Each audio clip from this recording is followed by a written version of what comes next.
This week on Unscripted, we talk about WWE. Are they going to go back to dual-branded pay-per-views all year round? News on Ronda Rousey's four potential tag team partners, and much, much more. We have so much to get into, so let's hit that theme and let's get started.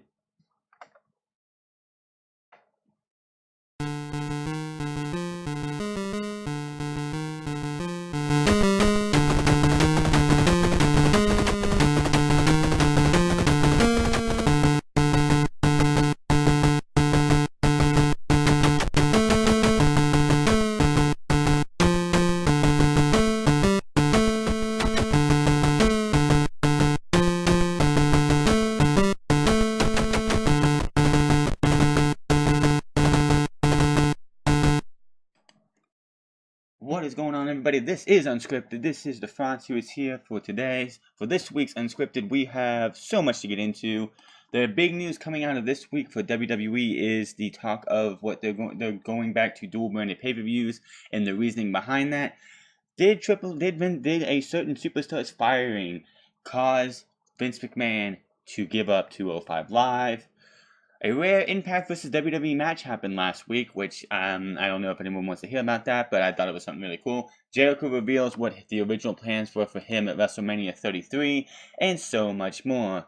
Let's talk about that rare Impact WWE match that happened last week. If anyone remembers, back in January, Pete Dunne took on Austin Aries after a day or two after Austin Aries won the Impact World Heavyweight Championship. And that was like, okay, that's awesome. They had an Impact WWE match. That, of course, was interrupted by James Ellsworth. But that wasn't the last time WWE and Impact would wrestle. As reported by PW Insider, superstar Apollo Crews went on one-on-one with TNA superstar Moose last week at Preston City Wrestling in the United Kingdom.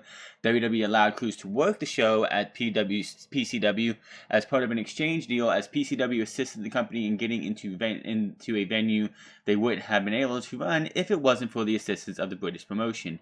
So, anybody out there who's wondering, I like the fact that they have independent promotions be able to do these WWE Impact one-offs, because it's the closest we're ever going to get to a WWE versus Impact like invasion or anything like that. Austin Aries and Pete Dunne did it once. Now you have Moose and Apollo Crews. I wish I could have seen that match because I am actually a big fan of Moose.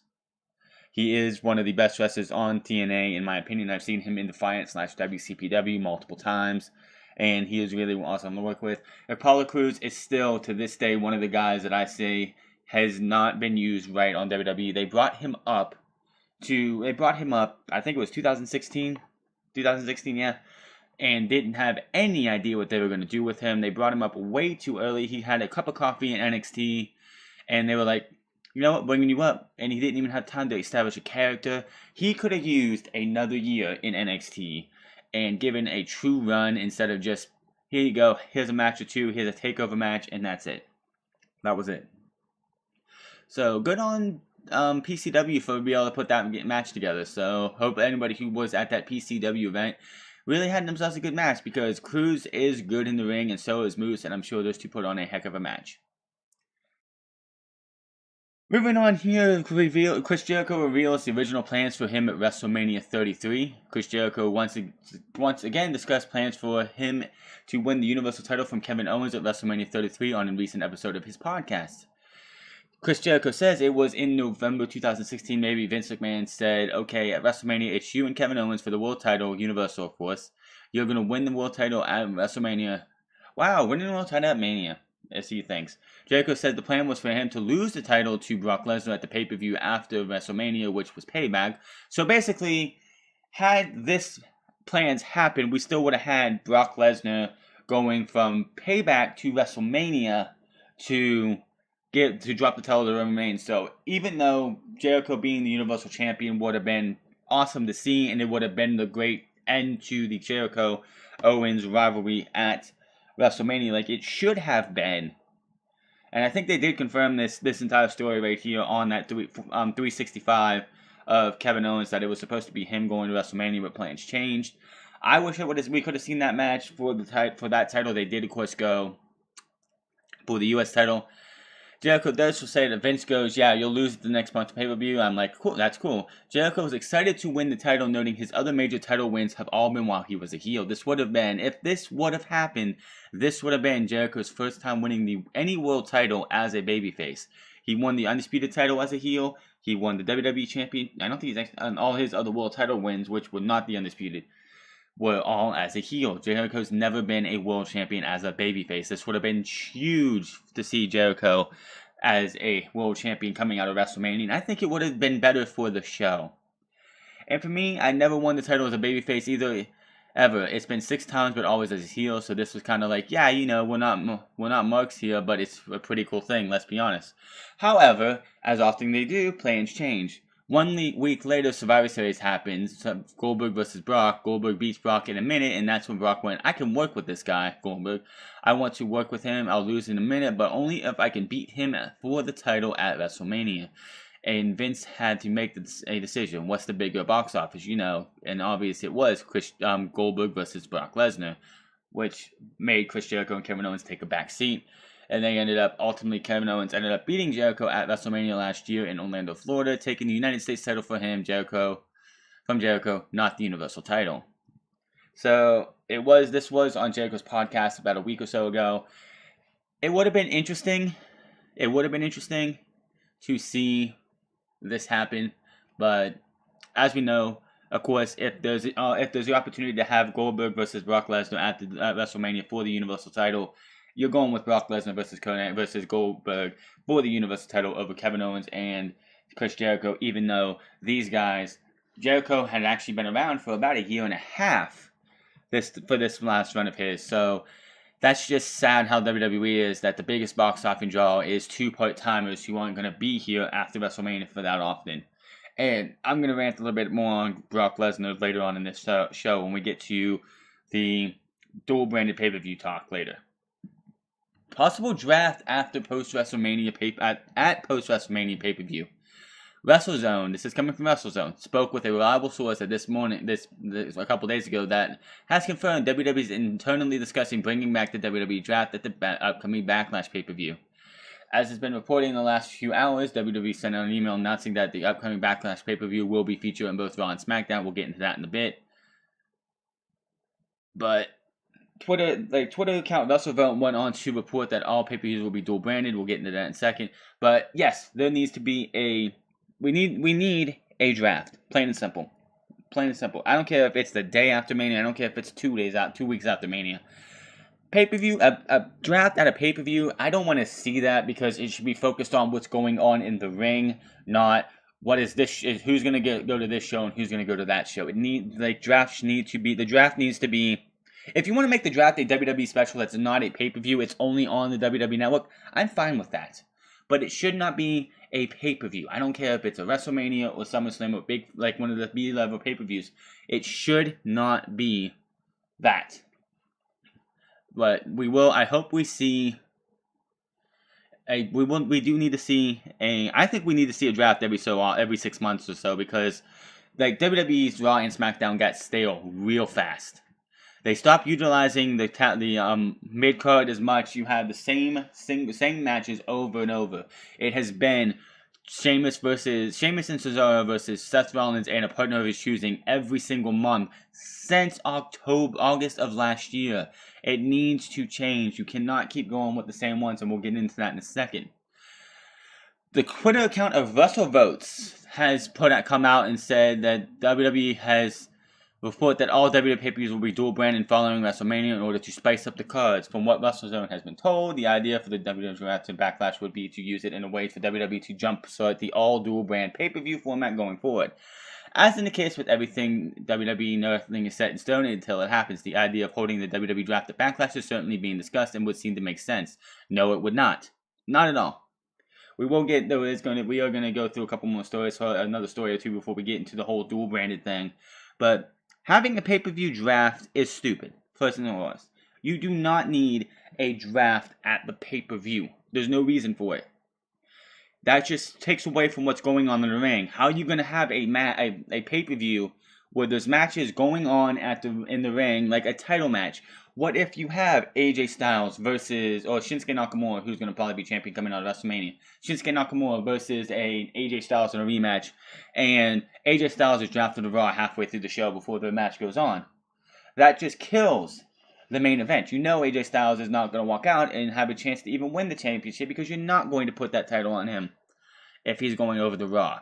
Or if you have the Usos as the tag team champions going up against the Bludgeon Brothers, or if the Bludgeon Brothers are the tag team champions, and they go up against the New Day, and the New Day are drafted to Raw before the match goes on, then that means you have the New Day from Raw going up against the Bludgeon Brothers, who are the SmackDown Live tag team champions. It does not need to happen that way. If you're going to do a draft, it needs to either be on Raw, SmackDown, or if you want to, just do, this is what you should do. Have Stephanie, Kurt Angle, Shane, and Daniel Bryan at Titan Tower doing a draft, like the draft thing on WWE Network, where it's only on the WWE Network. Do your pre-show on YouTube and all that stuff before that, but have them sitting there in a room talking and just saying, like, with the first pick in the first round of the WWE Draft, Raw drafts Bobby Roode from SmackDown, or something like that. Just do something like that, or do it on Raw and SmackDown, whatever you have to do.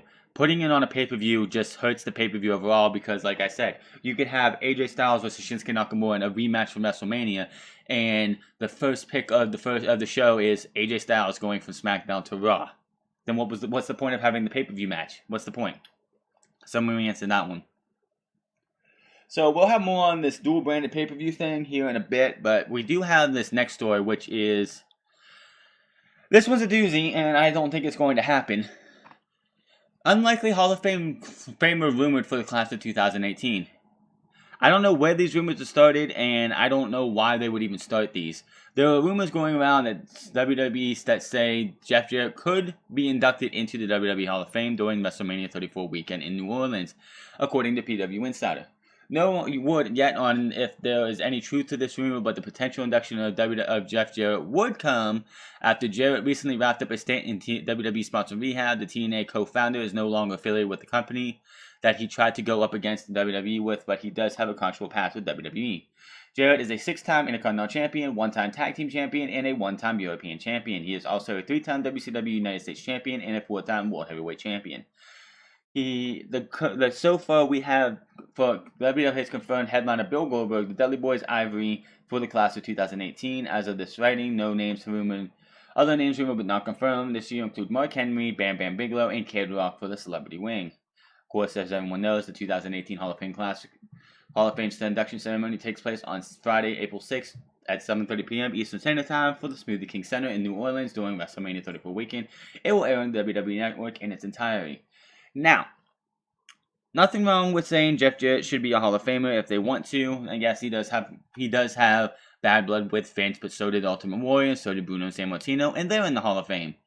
The biggest reason I don't see them if they said on Monday, especially with the things that were going on with this Me Too movement and other things, and social justice warriors, Jeff Jarrett, not Jeff Jarrett the guy, not Jeff Jarrett the man outside of wrestling, and I've been watching WWE's Raw from 1999 because I wasn't a WWE guy back then. I was watching WCW. What was Jeff Jarrett doing before he left WCW? I mean WWF to go back to WCW. What was his final feud in WWE? Now, I know that it's all storyline and it's all everything, but you do know that people are going to probably sit there and dig into this and be like, well, I can't believe WWE is going to celebrate a guy who was out there hitting women with guitars or beating women up or talking down at women back in 1999. This is by far not one of the best years to go for Jeff Jarrett if he was trying to be inducted because of people's stupidity. The Me Too, this whole hashtag Me Too needs to just die. It has become a witch hunt. Would this hurt? WWE does like their good publicity. This would be absolutely bad publicity because there are people out there who, in this Me Too movement, who are going to sit there and try and dig all this stuff up and be like, oh well, back in 1999 because they already went and screwed up an award that Nolan Bushnell, who is the founder of modern day gaming, had different practices back in the 70s.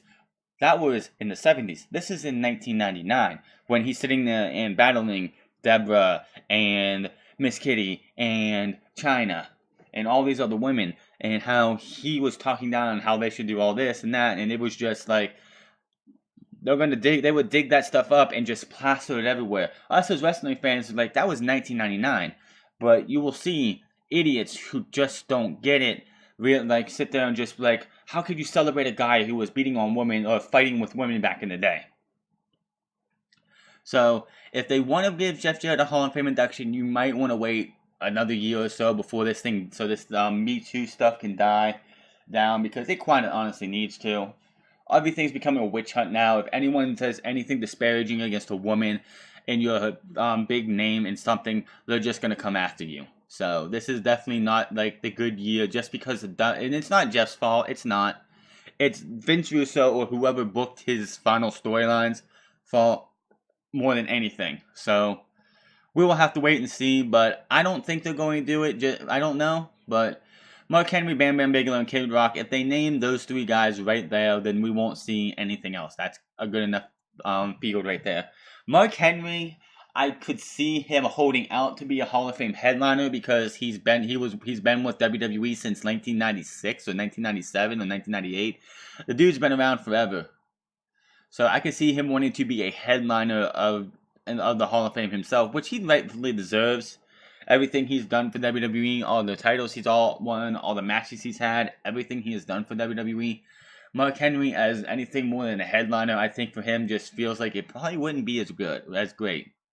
So we will see when we get to Monday Night Raw this Monday, because I'm sure we'll hear about Mark Henry, Bam Bam Bigelow, Kid Rock, or possibly Jeff Jarrett, which it would not surprise me. I'm not saying it's going to, but it would not surprise me if they give Jeff Jarrett this award of being a Hall of Famer, that the Me Too Witch Hunters will come out with his final feud in WWF back in 1999, which is on the WWE Network for $9.99. Cheap plug right there for you, WWE. News on Ziggler's new contract. Sports Illustrated's Justin Barrasso, who's become a very reliable source on a lot of WWE, is reporting Ziggler is staying with WWE for a few more years, as he has reportedly signed a 2-year deal with $1.5 million per year. I'll get into a minute why that number scares me for a minute.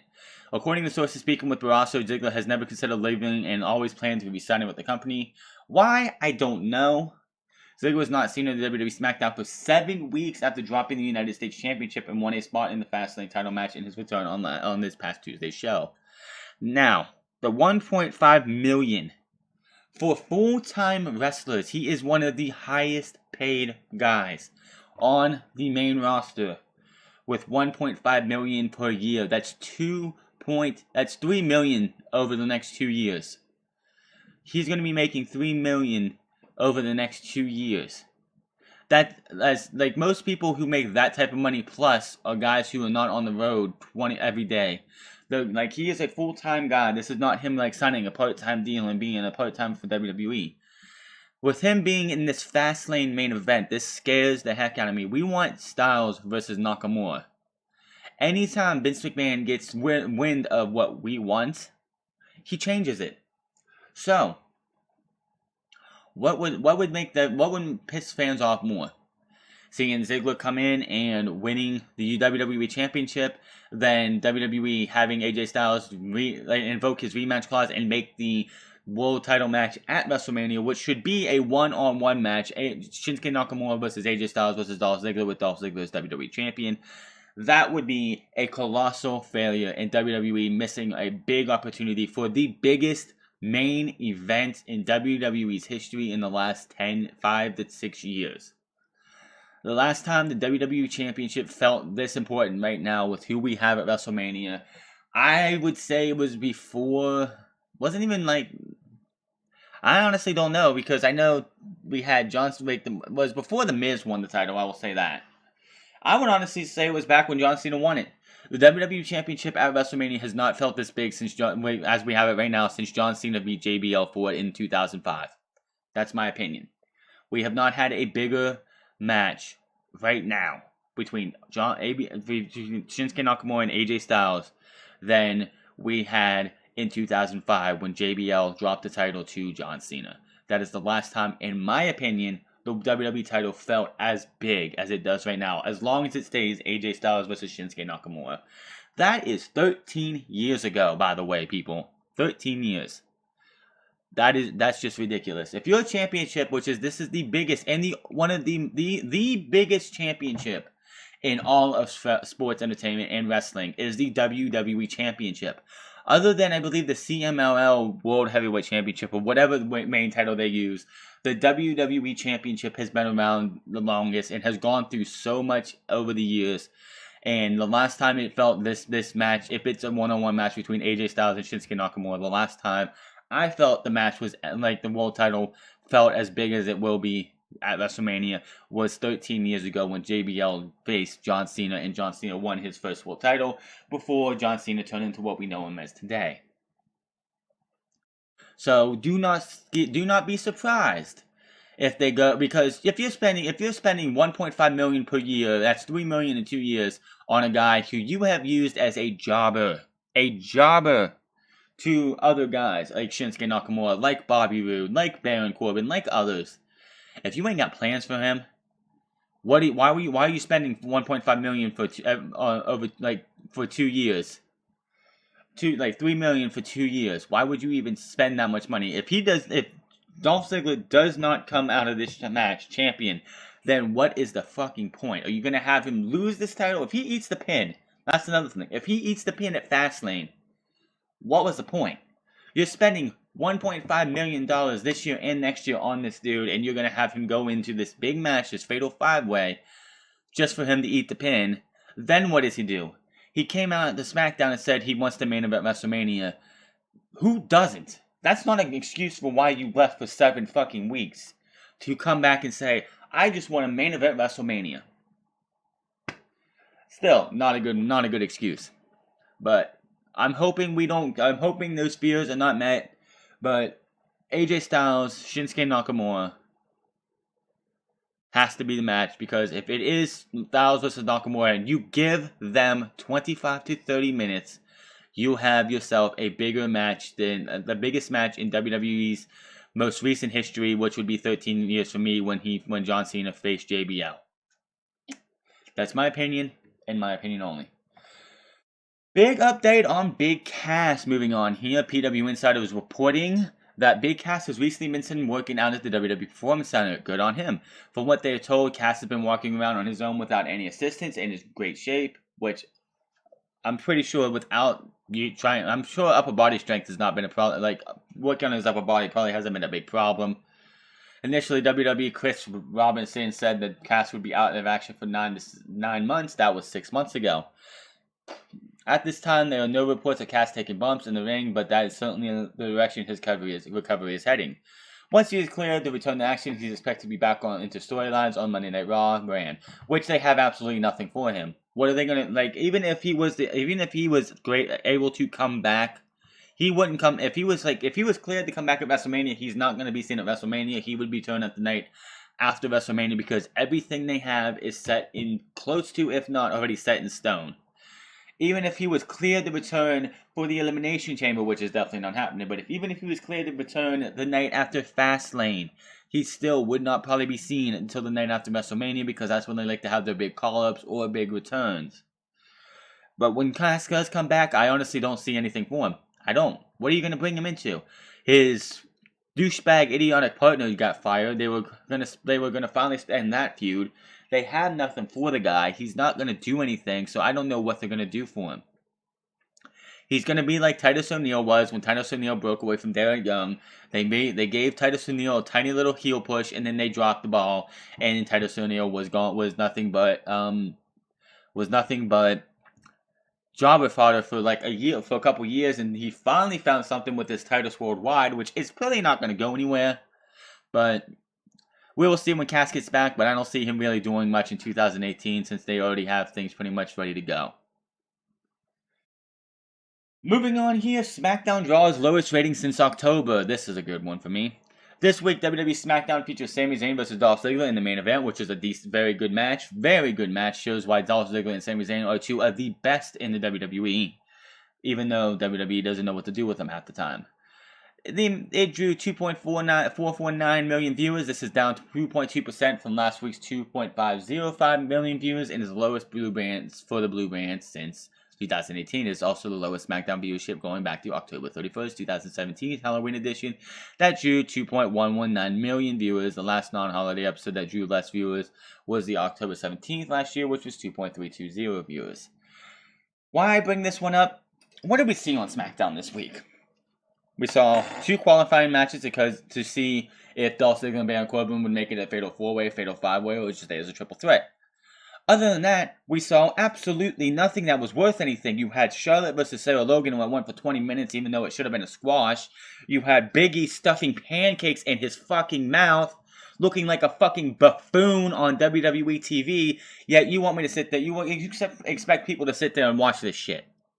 When you have 3 talented guys, in Big E, Xavier Woods, and Kofi Kingston, and the best you got for them is feuding over somebody touching their fucking pancakes, get rid of the fucking pancakes. I don't know what's the fucking deal with them, but they need to fucking go. They are just a joke.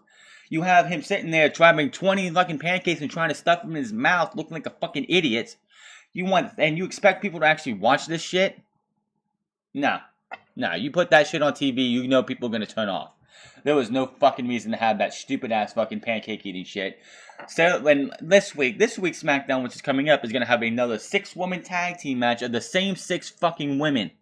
When your women's division is the same 6 women every fucking night, where's Natalya? Where's Carmella, Miss Money in the Bank, who should be hovering around Charlotte everywhere she goes? Every fucking, like when Baron Corbin was when he had his Money in the Bank briefcase for as long as he did, he would sit there and just shove that out and be like, look, I'll be coming. I'm coming for the WWE Championship. Of course, he looked like a belligerent idiot when he lost it, but still. Carmella, half the time you forget she's even had the Money in the Bank briefcase anymore because she's hardly seen. She should be up in the fucking, up at the ramp every time Charlotte wrestles just to be like, holding it off or something. She hardly is seen, and it's just fucking ridiculous. Yeah, they had her like 2 weeks ago come out here to try and take Charlotte out, and like after the Riot Squad took her out to try and cash in, but she ended up kicking the referee. But that's it. That's like she's hardly even tried to attempt to cash in. Most times when you see somebody being the Money in the Bank briefcase holder, I think it was the last successful one. They sat there and they tried to cash in every opportunity they got, and Carmella doesn't do that. Will she even cash this thing in? We're coming up on WrestleMania. Before you know it, we're going to have Money in the Bank, and she's not going to cash in, and I don't know what they even have anything for her. What are you going to have her do? Cash in on Asuka, and Asuka beat the crap out of her? What are they going to do with this thing? They don't have anything for this. Is Carmella going to be the first person of all to not cash in Money in the Bank? Because that's what it's looking like right now. They had her teased a couple weeks ago to say she's the most dangerous woman because she can cash in Money in the Bank at any time. You have between now and Fastlane to pretty much cash this thing in, because I guarantee it, unless she's going to get drafted to Raw, but if they do a draft after WrestleMania, and she still has Money in the Bank briefcase, she's not going to cash in at any time. Fix the women's division, fix your tag team divisions, fix your stupidity of this shit with the fucking pancakes. Get rid of those damn things. They're not funny. None of those segments are fucking funny with the goddamn pancakes. Get rid of them. You're wasting food first and foremost. And get us some serious ass things. And then you have Shelton Benjamin and Chad Gable come out and try and tell them and try and say, hey, we're trying to be serious competitors and you're out here fucking around with pancakes, and then they get beat. The SmackDown had nothing to watch except for the main event and the match between Kevin Owens and Baron Corbin, which was a surprising underrated match.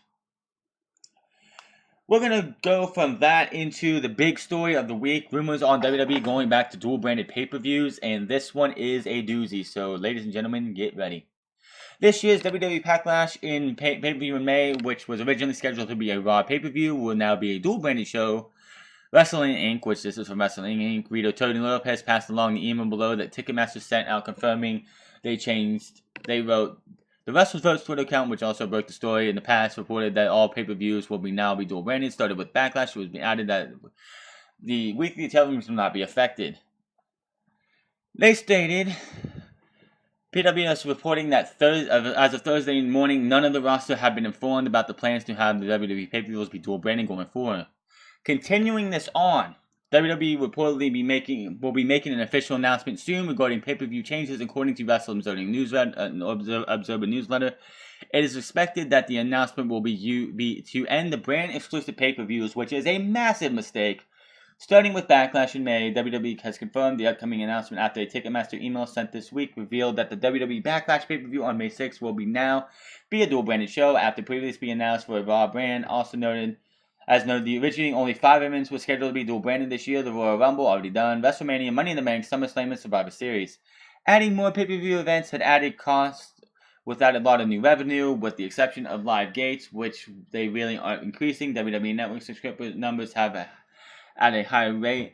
There's also have been issues with storylines slowing down due to long gaps in between brand-exclusive events. WWE ran 16 pay-per-view events in 2017, don't remind us, and cut that back to 14 this year, but they had a goal of running 12, one per month. They currently have 13 more scheduled to take place at Royal Rumble, Chamber, Fastlane, Mania, Backlash, Payback, Money in the Bank, Battleground, SummerSlam, Extreme Rules, Hell in a Cell, TLC, Survivor Series, and Clash of Champions. And this part just really pisses me off.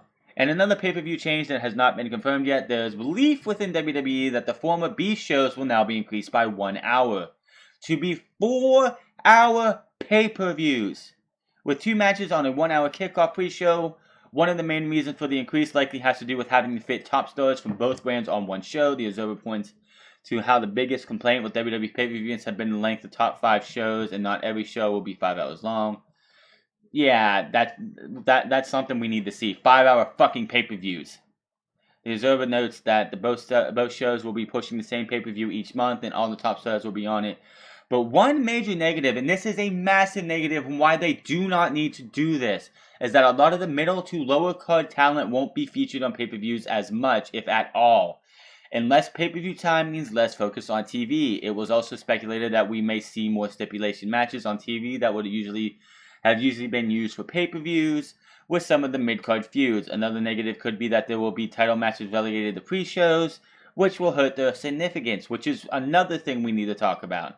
There also could be more multi-person matches as a way to get the top talent booked on pay-per-views. More matches on each show, meaning rushed matches, less spots for non-title matches. It's possible that most of the shows will feature 2 main titles, 2 secondary titles, 2 women's titles, 2 tag titles, and the Cruiserweight title match. Oh my god, are they fucking insane. Then the biggest reason I guess they want to be doing this is because of low ticket sales. Are you out of your fucking mind? Don't give me that bullshit. Don't sit there and tell me low ticket sales are the reason you're fucking doing this. When you have Jinder fucking Mahal, look at it last year in 2017. When you have Jinder fucking Mahal as your WWE champion who has his matches end the same way every fucking time. Why would I want to go and watch Backlash than the next pay-per-view, Payback, and see, or like the next pay-per-view, which I think was Battleground, and see him win the match again with outside interference? Then we go to SummerSlam, same thing. Then we go to Hell in a Cell, same fucking outcome. And then on Raw, go look at Raw. From WrestleMania till now, how many times has the Universal title been on pay-per-view? 3, 4 times? How do you expect people to go, oh, Brock Lesnar's not on this show. I ain't gonna go buy a ticket for this. Why the hell would I even care? When we go back to like Great Balls of Fire, the only 2 matches you remember from that show are the ambulance match between Braun Strowman and Roman Reigns, where Braun Strowman was damn near murdered after the match by Roman Reigns. That's the only reason people remember that. And Samoa Joe versus Brock Lesnar. Then we go to No Mercy. Brock Lesnar versus Braun Strowman and Roman Reigns versus John Cena. 2 WrestleMania caliber matches. Other than that, do you remember anything else on those shows? Fuck no. And somewhere in between there, they cannot end brand exclusivity, because if you do, then what are you going to do for the guys like Sami Zayn when this entire Sami Zayn and Kevin Owens? He's not going to be a main event star. This match at Fastlane will probably be the last time he gets a WWE Championship match in his career in WWE because they don't see him that way.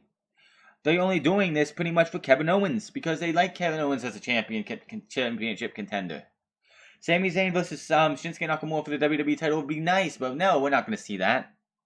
Not if they do this. We're gonna how are we gonna get Ty Dillinger or Rusev Day or Mojo Rawley or Zack Ryder any time to be anything more than just a jobber to the big stars? You're not. Matt versus Bray Wyatt. Their feud's not gonna be able to do anything. Matt Hardy's not gonna be able to get any kind of feuds if he's not gonna be able to be seen on TV. How do they expect this shit to work? If you're going to feature just Seth Rollins and Dean Ambrose when he comes back, and Roman Reigns, and that's about it on Monday Night Raw. Maybe even The Miz. And another thing when it comes to these shows, you don't have to put the titles on the line. Like the main titles, yes, Raw, like the Universal title and WWE title should be on the line every single pay-per-view. You don't have to have tag team matches on tag team title matches every month. You don't have to have the Intercontinental title or United States title on the line every freaking month. Because maybe there's times where you have the United States Champion versus the WWE Champion with only the WWE title on the line. Or you have the Intercontinental Champion versus the Universal Champion and the Universal title is the only one on the line. You don't have, or if you want to, you could do Champion versus Champion match and there's no title on the line. These dual branded pay-per-views are needed for the mid-card more than anything. You need to start worrying about and here's another thing. It's been said by many. I wasn't doing this back when it happened in the draft. But they need to take the tag team titles and make them one and put the tag teams on SmackDown and bring all the women from SmackDown over to Raw so you have one less title. There's no reason to have two women's titles. There's no reason to have two tag titles. You do not have divisions big enough to have both of those. Raw, you have the Revival, the Bar, and the Club. That's it. That's it for your tag team division on Raw. That's not even close to a division. SmackDown, yeah, you have the Usos, you have the New Day, you have the Shelton Benjamin and Chad Gable, which they need a tag team name. You have the Bludgeon Brothers, you have Breezango, you have the Ascension. That's 6 teams. That's a so-so tag team division. But if you brought them all together, that's 9 teams right there. Then you bring the Authors of Pain and Sanity up, which both need to go to Raw right now if you want to even keep these tag team divisions. But how are you, if with all this team, with everybody coming up from NXT over this next year, we're probably going to see the Authors of Pain coming up after WrestleMania. We're probably going to see Sanity come up after WrestleMania, which to continue that feud on the Monday Night Raw, thank you, yes please. But if you're not going, how you expect us to have any investment in, how are you going to invest any time in your mid-card if all you're going to do is you're going to have, Bobby Roode versus Randy Orton at Payback, at Backlash, and all these pay-per-views. It's going to be the same rinse and repeat shit. You can't rinse and repeat. You want people to come to your pay-per-views, you got to stop rinse and repeating. There's no fucking reason to sit there and have Jinder Mahal versus Randy Orton from Backlash and Battleground, and I know there was a pay-per-view in between that. That was 3 pay-per-views in a row that Randy Orton, I believe it was 3 pay-per-views in a row that SmackDown had last year, that it was Randy Orton versus Jinder Mahal for the WWE Championship, and of course Battleground was a dumpster fire. Put on shitty-ass matches like that. Your booking teams need to be fucking reworked, fire, or get rid of the ones who don't know what the fuck they are doing. I don't know who was writing SmackDown in 2016, up to WrestleMania, but that guy obviously is not working there anymore because that person is either been reassigned to somewhere else or somebody else has taken over SmackDown because that guy or those guys were doing leagues better than they are now because SmackDown is just a dumpster fire compared to what it used to be. SmackDown was the second best show in WWE. Raw was being third. NXT, of course, has been clearing before number one. Hell, right now, 205 Live, which I can touch on a little bit too, is better than what we've seen on Raw and SmackDown. The 2 best shows, and this is no coincidence, the 2 best shows are run by Triple H. The two best shows right now are run by Triple H in WWE. 205 Live, which needs to get off of SmackDown after SmackDown in the Mixed Match Challenge, because those guys, you had Tony Nese versus Drew Gulak and Akira Tozawa versus Mark Andrews in 2 stellar matches, and the crowd could give no 2 shits about it. You need to get 205 Live and change the name or change it to something else. If you want to call it the Cruiserweight Classic Series or something, you need to get it away from SmackDown. Put it at Full Sail. Give it that intimate feeling that you would get. You can still have them on You can still have them on Monday Night Raw. Have them tape a couple episodes of 205 Live and NXT in the same week down at Full Sail. Give us something better than what you're giving us now, because the show is getting leagues better, but the crowd doesn't care.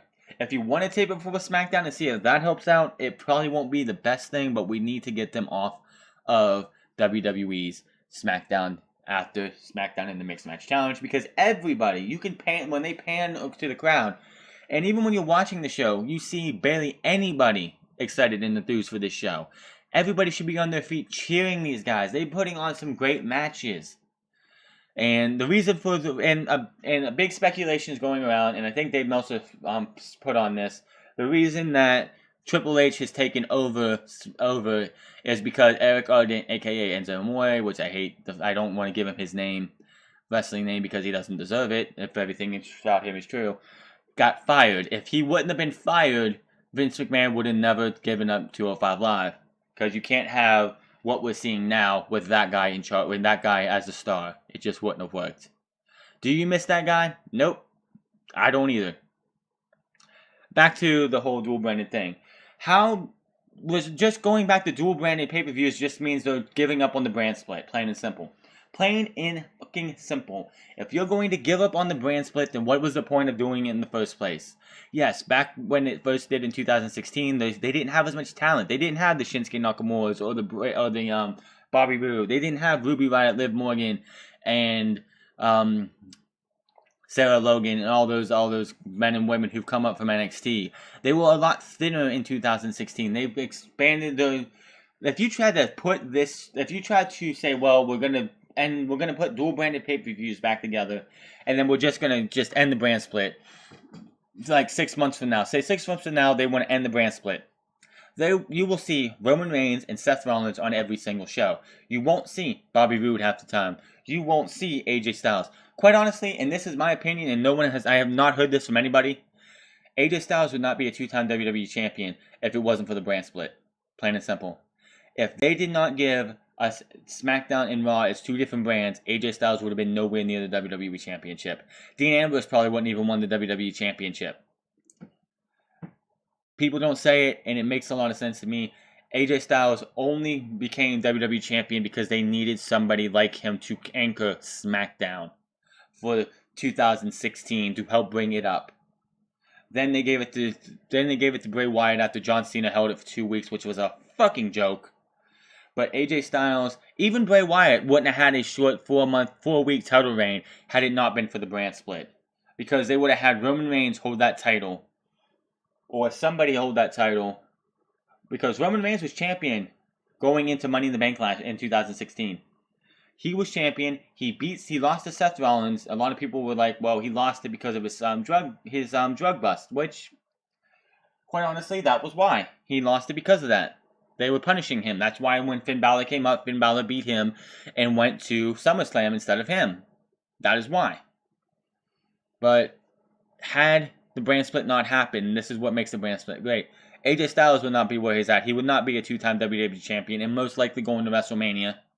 And we would not have Dean Ambrose put in the WWE champion, even though it wasn't a good championship reign. He kind of decided to rest on his laurels and decided not to become better. We wouldn't have seen Bray Wyatt with a 4-week championship reign, even though he should have had that title going into SummerSlam. Just saying. We wouldn't have seen Kevin Owens versus AJ Styles for the United States champion. AJ Styles would probably have 0 championships around his waist if it wasn't for the brand split. He would have been the guy who could just barely eke out, could put on a good match, but would not be able to be good enough to get a championship if it wasn't for the brand split. We see more intrigue on Solo branded pay-per-views. You gotta have Ty Dillinger on SmackDown go for the US title in a singles match. Enough of these multi-man, triple threat, fatal 4-ways, fatal 5-ways, and 6-pack challenges. It's enough of those. We've seen too many of them. You don't have to have everybody on the fucking show.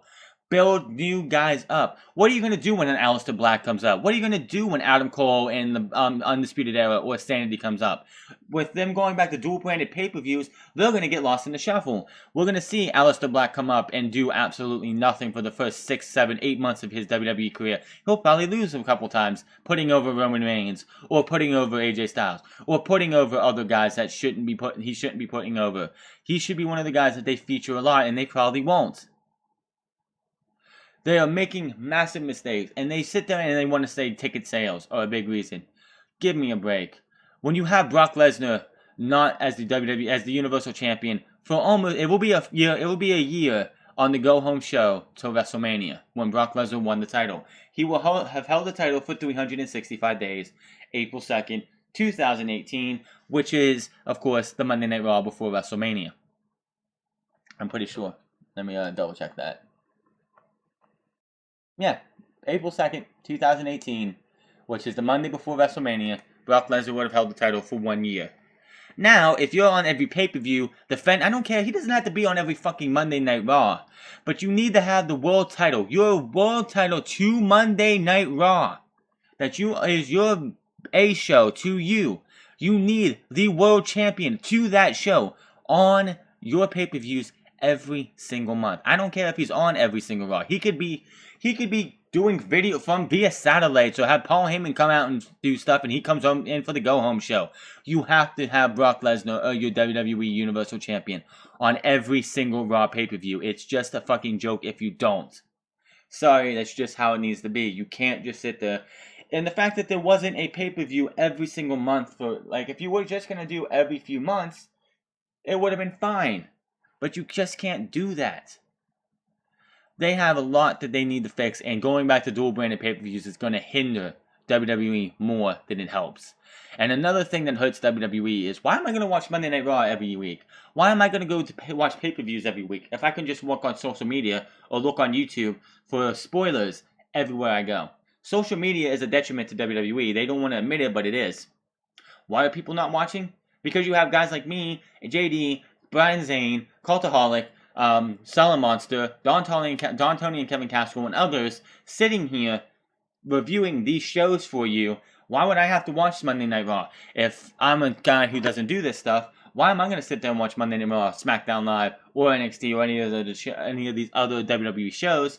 If I listen to JD or Cultaholic or one of these guys who do things and they're like saying, oh, a match between like Seth Rollins and Dean Ambrose, just throwing this out there, they had a heck of a match, you should check it out. Or Seth Rollins versus Apollo Crews, and they had a nice 15-20 minute barn burner of a match. I'm going to go and check it out. But I'm not going to, if I don't want to, I don't have to see it's Monday Night Raw, because you have JD and me and other guys out here telling you why, like, what's good and what's not. WWE does not realize that they need to start writing better, or they aren't going to get as many shows. Their viewership is going to go down. No matter, I don't care who you put on these shows. If you don't write the shows to where they are good, nobody's going to give a fuck. We'll see what happens, and if more of this comes out, we will talk about it when it does. Moving on here.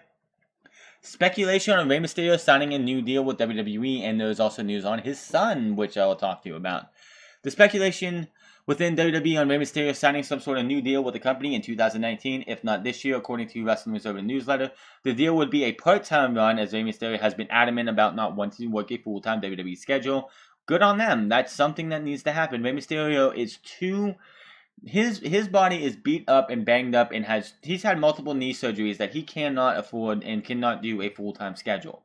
Part-time, as in, I'd say maybe a month or two, like a couple months. He doesn't have to go on. He doesn't need to work house shows. Just being on Raw, SmackDown, or 205 Live, or wherever they're going to put him, is fine. The Observer notes that Rey could work a deal similar to Chris Jericho, a recent deal where he worked with WWE for some time, but also had time off for his own projects. It will be interesting to see if WWE's deal for Rey would allow him to work with other wrestling promotions, as he remains very active on the indie scene here in North America and overseas. I would like to see Rey Mysterio back. He does not need to be seen every single week on Raw. He doesn't need to be, or SmackDown or 205 Live. He doesn't need to be in a match every week. If you could, like before they named Spud, aka Drake Maverick, as the 205 Live commissioner, general manager, I would like to see Rey Mysterio be the general manager of 205 Live. Name the name the tournament, and every so often put himself in a match, when it is warranted. So you still have Rey Mysterio on TV, but he's not needed to wrestle all the time. Unrelated news: WWE Rey's son Dominic has been training for a pro wrestling career with Jay Lethal in Tampa, Florida, and is said to be doing very well. Dominic is no stranger to WWE fans, as he appeared in various storylines over the years. It looks like Dominic, who is definitely way much taller than his father, will be wrestling in a mask, as he has started to keep his face covered in social media posts. Below a few of them, which they did have a couple pictures of him, he keeps putting his hand over his mouth and over the bridge of his nose and his mouth, so the bottom half of his face is covered. Yes, Dominic has grown up very, very high. Maybe we'll see him in NXT in the coming years. I don't know. WWE isn't a big fan of many masked wrestlers. I mean, yes, we have Kalisto, Lince Dorado, and Grand Metalik. But usually when the WWE gets somebody who they have in a mask, they like to take it off of them, like Johnny Cena or Sami Zayn, or other ones like that.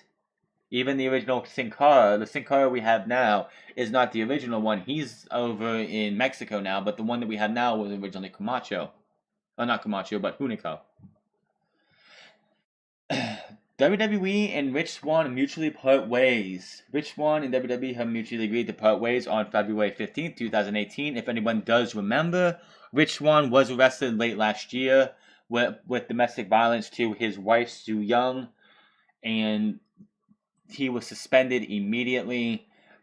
Those charges were dropped beginning of January due to insufficient evidence. His wife did drop the suit against him, and he just was not brought back. I was hoping he would be back for this Cruiserweight tournament. Maybe it would have been a surprise when they said that the Cruiserweight tournament was going to have surprises. I was like, oh, maybe they'll bring Rich Swann back. But no, they have mutually agreed to part ways. WWE wishes Swann in the best in his future endeavors. If there are no burned bridges between Rich Swann and WWE, I could see him not this year, but maybe sometime later down the line, maybe somewhere like 6, 7, 8 months from now, he'll be back in WWE. If not, WrestleMania time next year. I could see Rich Swann back, get his life together, get everything sorted out, get some notoriety on the independent scene. He is using his actual name. His name is Richard Swann, so just cutting that down to Rich Swann is not a big deal. But I could see them bringing Rich Swann back after some time has passed, because they just had Numbnuts being fired for sexual assault. So give it time, and we will probably see Rich Swann in the WWE again in the near future. Maybe in NXT, maybe on 205 Live again. It sucks that we don't get to see him in this revitalized version of NXT Light, I should say. 205 Live has pretty much become NXT Light minus the crowd. But yes, I would love to see Rich Swann back with this new version of 205 Live, which I have been watching the last 3 weeks. This week, of course, coming up, we have Buddy Murphy versus, I can't remember who, and Jack Gallagher versus Mustafa Ali, if I'm correct. Yeah. So it should be a good end to the first round of the tournament, which will be really interesting. News on possible Kurt Angle match at WrestleMania. WrestleVotes is all over this stuff, has released the following comments on what they have heard about possible plans for Kurt Angle at WrestleMania 34. They note that it sounds like Kurt Angle was being considered for a tag team with Ronda Rousey against Triple H. Now, however, it sounds like WWE is talking about possibly having Angle take on his son, Jason Jordan's former Raw Tag Team Championship partner, Seth Rollins. Regarding Rousey at Mania, WWE wanted The Rock as her partner. Obviously, whether he's doing it or not, we'll find out. The other choices are initially Angle, but it looks like that changed. Sources say Rollins versus Angle most likely. If no, Rock Strowman's name has been discussed. I honestly want to see Seth Rollins versus Kurt Angle. Kurt Angle in this, plain and simple. I don't care. I don't care about the Ronda Rousey match. I don't even care. I don't give a fuck who they put with her. As long as it makes sense, I don't care. All they're going to have is Triple H and whoever she's tagging with battle for most of the show. And then Ronda Rousey's going to put Stephanie McMahon in an armbar, and Stephanie McMahon's going to tap out in no time flat. That's how that match is going to go. I honestly don't care. But Kurt Angle versus Seth Rollins, somehow this Elimination Chamber match, Seth Rollins is going to start blaming Kurt Angle, and him and Kurt Angle, I could see leading up to WrestleMania as a match between these two. So I'm looking forward to see what they do there. I would much rather see Kurt Angle versus Seth Rollins instead of a Kurt Angle versus Triple H. Or Kurt Angle versus somebody who doesn't need to be wrestling Kurt Angle. I would love to see Kurt Angle versus a young gun guy and put somebody over like a Seth Rollins. We will see when we get there. Hopefully it's Kurt Angle versus Seth Rollins, but we will find out. This one intrigues me a little bit. DDP is scheduled for Raw this Monday. PW Insider is reporting WWE Hall of Famer WWE Diamond Dallas Page is slated to be at Monday Night Raw in Phoenix, Arizona at the Talking Sticks Arena Resort. At this time, they cannot confirm exactly what DDP's role is, but we will see what happens. I think he'll just have some kind of backstage role. I honestly don't see DDP wrestling. He's 50. He's in his 50s. The last time he did any kind of spot was in the Royal Rumble a couple years ago, where he wore jeans and knee pads, and he just looked all kind of out of whack. So what they're going to do with DDP, we will find out on Monday. I will, of course, be here for my Monday Night Raw review for it, and we'll let you know what happens then. Speaking of celebrities like Ronda Rousey, WWE is interested in a former WrestleMania alumni in Rob Gronkowski. Dave Meltzer is reporting in the latest edition of the Wrestling Observer newsletter that WWE is willing to offer a similar style deal to Rob Gronkowski they have offered to Ronda Rousey. Meltzer notes that rumors about Gronkowski making a move to WWE started shortly before the Super Bowl this year when Pro Football Talk's Mike Florio said that it wouldn't shock him if Gronkowski retired after the Super Bowl. Quite honestly, if they would have won that Super Bowl, I'm sure he would have. When confronted about the rumors of his retirement from the NFL after the Super Bowl, Gronkowski responded by saying, "I don't know how you heard that, but I am definitely going to look at my future for sure. I'm going to sit down the next couple of weeks and see where I'm at." The Observer of Reports also goes into details on how good Gronkowski has been with his finances as well as his history with pro wrestling.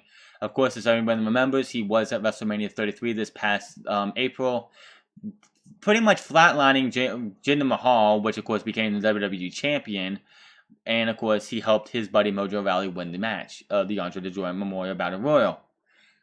Now, the Patriots are apparently moving forward as if Gronkowski will be playing for them next season. If Gronkowski does compete, he is slated to receive $10 million for the season.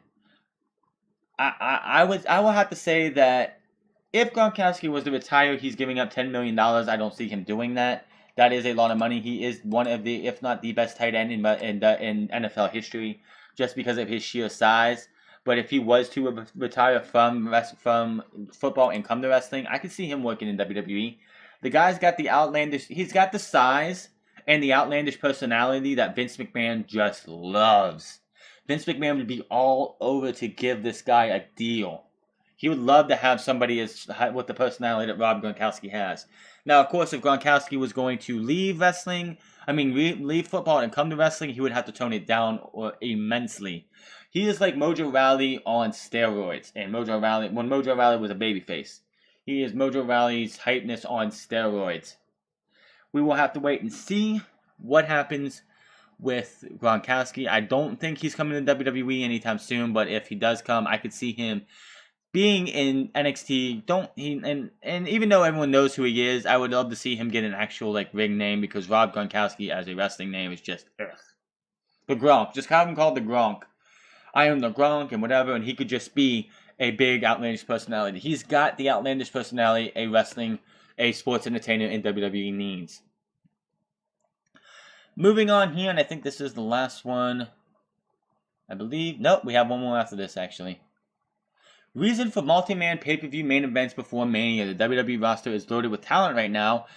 We know that, but WWE obviously doesn't know that, because they only want to use the same 5 or 6 people as 5 or 6 guys every time on SmackDown and Raw. But not everyone can work in the main event. However, the next 2 WWE pay-per-views are set to feature some big multi-man matches, which have a huge implications for WrestleMania. The latest episode of Raw featured a fatal 5-way qualifying match for the Elimination Chamber in the main event, which Finn Balor and Seth Rollins both technically won. Kurt Angle later decided both men will compete at the Elimination Chamber, and that Brock Lesnar's challenger for WrestleMania will be decided in the first ever 7-man Elimination Chamber match. Before we move on to SmackDown, anybody who thinks other than Roman Reigns is coming out of this match as the winner, you are a fucking idiot. Seth Rollins and Finn Balor, I don't know what they're going to do. You have Elias, Braun Strowman, Finn Balor, Seth Rollins, Roman Reigns, John Cena, and The Miz. John Cena's going to WrestleMania to face The Undertaker. That still hasn't been confirmed, but we already know it's happening, I guess, the night or so after the Elimination Chamber. Roman Reigns is going to WrestleMania to face Brock Lesnar. That's 2 out of 7 guys. That's 5 guys left. What are you doing with The Miz? Who's he going to defend his Intercontinental title against? Before Seth Rollins was even added, I felt like they were doing this. They were putting Finn Balor in this last chance, and he was going to win, so they could set up Finn Balor versus The Miz at WrestleMania, which they could still do. Seth Rollins versus Kurt Angle, we already talked about that. I could see that happening. That's 3 right there. What do you do with Elias? He's probably just going to be in the Andre the Giant Memorial Battle Royal. Braun Strowman, if you really want to make the Andre the Giant Memorial Battle Royal special, and if you're not using him for anything else, you should put Braun Strowman in it to just wreck everybody. He goes in there and he eliminates everybody that he can.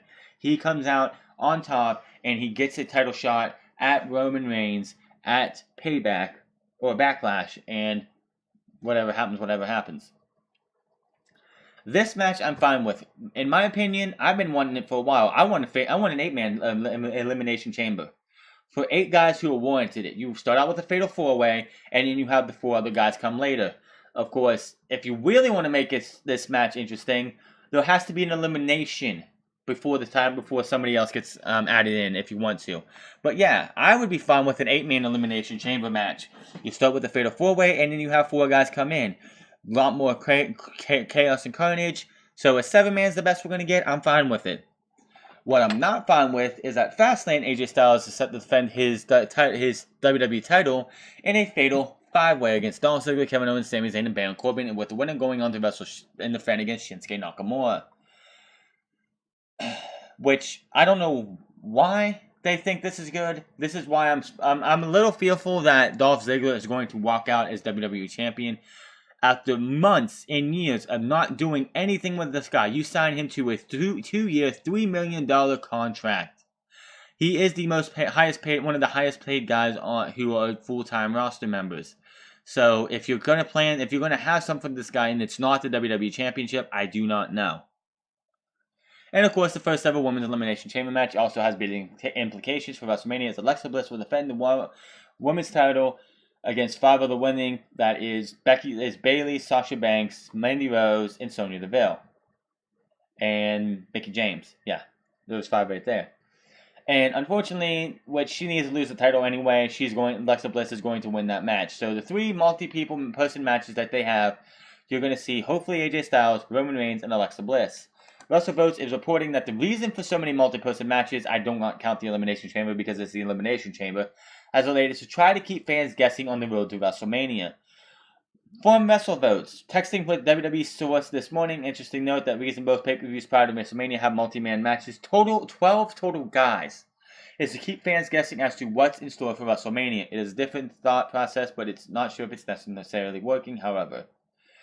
No, it's not working at all. When you have Roman fucking Reigns, who has been dead set to go to this year's WrestleMania as the number 1 contender to face Brock Lesnar at WrestleMania since before WrestleMania 33. You're not fooling anybody, Vince. If you're that fucking stupid, if you're that much of a belligerent idiot to think that putting another guy into the Elimination Chamber to keep us guessing, you're out of your fucking mind.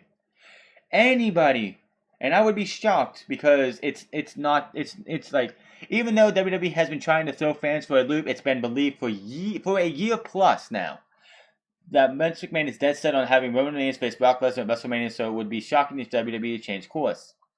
Exactly. There is no fucking way that Vince McMahon is not going to have Roman Reigns versus Brock Lesnar not happen at WrestleMania.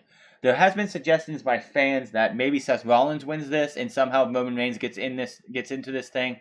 So you have a come full circle match at WrestleMania where you have Brock versus Roman Reigns versus Seth Rollins, where it's a triple threat from the start instead of Seth Rollins running down at 31. and saving us all from the end of a WrestleMania that would have been just a catastrophe if Roman Reigns would have won. It's not Roman's fault that he's in this position. It's just how badly WWE has booked him. He's doing the best that he can, but Vince McMahon has lost his fucking mind. Fastlane, of course, is a different story because WWE and Vince McMahon being the idiot that he is, and Vince McMahon has become a major idiot in the world of wrestling. He does not know what the fuck is good for wrestling anymore. The guy who does is his son-in-law, who's making 205 Live and NXT the two best shows in WWE. And that's sad. 205 Live is like 40 minutes right now because of the Mixed Match Challenge. And it's better than Smackdown and Raw. NXT is too, and it's an hour. The two best shows in WWE right now, because of the title tournament for 205 Live, but is NXT and 205 Live. Everything you see on the main rosters for Raw and SmackDown is garbage. It's just proof right there. You have 5 hours of shows run by Vince McMahon, and it's all garbage. You have an hour and 45 minutes run by Triple H, and it's gold. The crowd could be a little bit better on 205 Live, but compared to what you see on the main roster, you see good wrestling, storytelling when it needs to be done. We'll see when the Cruiserweight Championship is won at WrestleMania, where they go from there. But which I think Roderick Strong is going to WrestleMania. Just saying it.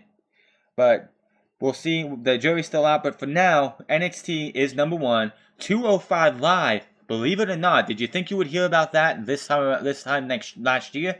No. But 205 Live is easily been the second best show in WWE since Triple H took over. SmackDown and Raw are a dead heat for third. Because it was NXT, SmackDown and Raw, and then 205 Live, but now it's NXT, 205 Live, and SmackDown and Raw. And that's a sad thing.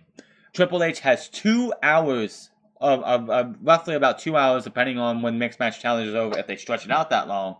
But right now it's like 40-some minutes, and it's the second best show, minus the crowd, in all of WWE. So, does Vince McMahon knows what's right for WWE? No.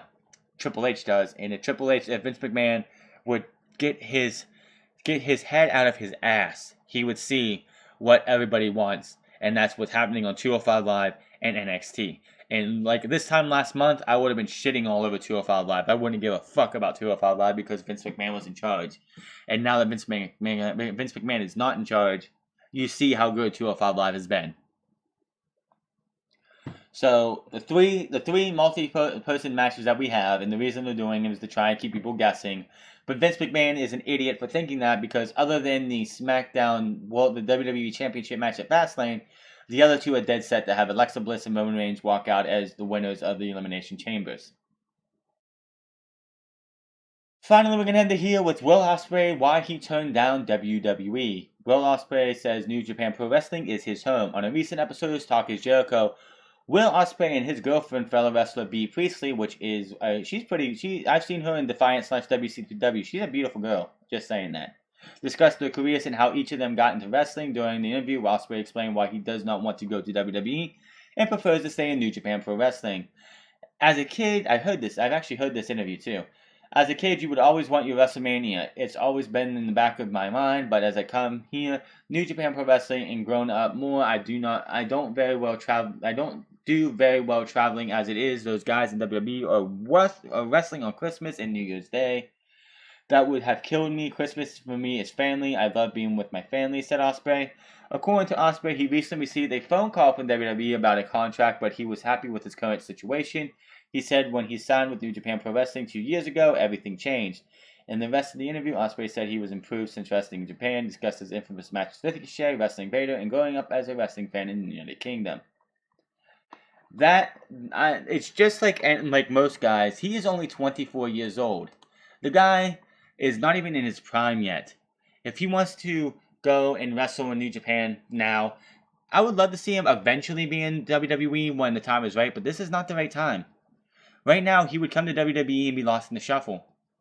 Will Ospreay can go and become a bigger household name. He is one of the biggest names in wrestling today. but he's only 24 years old. He doesn't need to go to WWE. WWE's NXT and main rosters are stacked with talent. This is the most talent WWE has had on all three brands in a long time. And they're not even using all of them right. So why would he want to go to WWE just to be lost in the shuffle? Then NXT is full. Card is full. You have Adam Cole in the Undisputed Era. You have Sanity still. You have Aleister Black. You have Johnny Cena. You have Ricochet just coming in. You have War Machine coming in. You don't need a guy like Will Ospreay. The 205 Live is also not needed for him right now. He's above 205 Live, by the way, because he's getting up in the heavyweights. He is going up against Kazuchika Okada soon. So him being just brought in for 205 Live would be a massive mistake. But this guy is only 24 years old. He does need to slow down his in-ring style a little bit, so he does have a career at age 30, 34, 35, like Kenny Omega, who's in his early 30s, who is one of the biggest names in wrestling today outside of WWE. And WWE would love to have him. So if he wants to stay in New Japan for the next 10 years, that's fine. In the year 2028, if Will Ospreay, who would be 34 at the time, wants to come to WWE, Vince McMahon will be gone by then, I'm pretty sure. Vince McMahon is not going to be 80 running WWE, I'm pretty sure. But we'll see. But Vince McMahon, like Will Ospreay could stay in New Japan for the next 10 years, having a spectacular career there, working other indie shows. He's not a real well-traveler guy. He doesn't do well with traveling, and that's fine. He doesn't need to come to WWE right now. They're already stacked as it is. Even if Kenny Omega wanted to come to WWE in the next year, they're stacked right now. This is by far the most talent WWE has on NXT, Smackdown, Raw, and 205 Live. They don't have room for anybody really. They need to weed out like the Gold Dust. Gold Dust is like I don't hate on Dustin. Dustin's one of the best veteran talents they have. But Dustin doesn't need to be there anymore. He could be a backstage hand or something, but the fact that they want to rely on Gold Dust still as a character in 2018, I think it's time to wrap that character up. I think it's time for him to call it a career. The dude's been around forever. I would love to see Dustin just go off and be like Devon in the back and give that spot to somebody else. I mean, they have like Truth. R-Truth is still there. I'm surprised. I mean, I haven't seen R-Truth in a while. I think he's actually injured. But you have guys, they have Nakamura, Styles, Sami Zayn, Kevin Owens, Seth Rollins, Dean Ambrose, Roman Reigns, Samoa Joe, Bobby Roode. You don't need any of these. You don't need to see Will Ospreay in WWE right now. What's going to happen in 10 years? Will they have the talent they have now? No, Bobby Roode will probably be retired by then. AJ Styles will probably be retired by then. Shinsuke Nakamura might still be there, might be retired by then. Who knows? The talent pool that you have now will not be there as much as it now. 10 years from now, yes, Seth, Dean, Roman Reigns should all be there still. Samoa Joe will probably be gone by then. By the time Will Ospreay would be prime and ready to come to WWE in 10 years, Styles, Nakamura, Bobby Roode, Samoa Joe are all gone. They won't be there. You'll have room. WWE they need to figure out what they're doing with their talent now. And another thing, he said he was happy. He's got a beautiful woman as his girlfriend. He's got a hell of a career in the independents and New Japan. The guy and Ring of Honor. The guy's doing pretty well for himself. He doesn't need to come to WWE. He's probably making more money on the independent circuit than he would in WWE right now. So good on Will Ospreay for doing what makes him happy. So I will enjoy seeing Will Ospreay in Ring of Honor every so often. That match with him and Jay Lethal a couple weeks ago was fan-fucking-tastic. If you haven't seen it, you need to go watch it. But we will see what happens in the near future for him. But I don't see it in WWE in the next 10 years. That is your Unscripted for this week, Saturday, February 17th, 2018. It is a hell of a freaking week. Next week, we will have another episode of Unscripted. Before that, of course, we will be back for Monday Night Raw, SmackDown Live, NXT, and I might also on Thursday do a review for 205 Live, and then Friday is going to be the Elimination Chamber preview and predictions, and then we'll be right back here for Unscripted, and then on Sunday, we will be here for the pay-per-view itself, Until then, make sure to find me on Twitter at The France. Find me on twitch.tv/TheFrance08, where I'm on there every single day. And also make sure to hit that subscribe button, follow, and hit that. Give me a comment down on the section below. What's your thoughts of all the stories we went over today? And I will see you guys on Monday for a Monday Night Raw review and results. So, my name is The France, and I am out of here.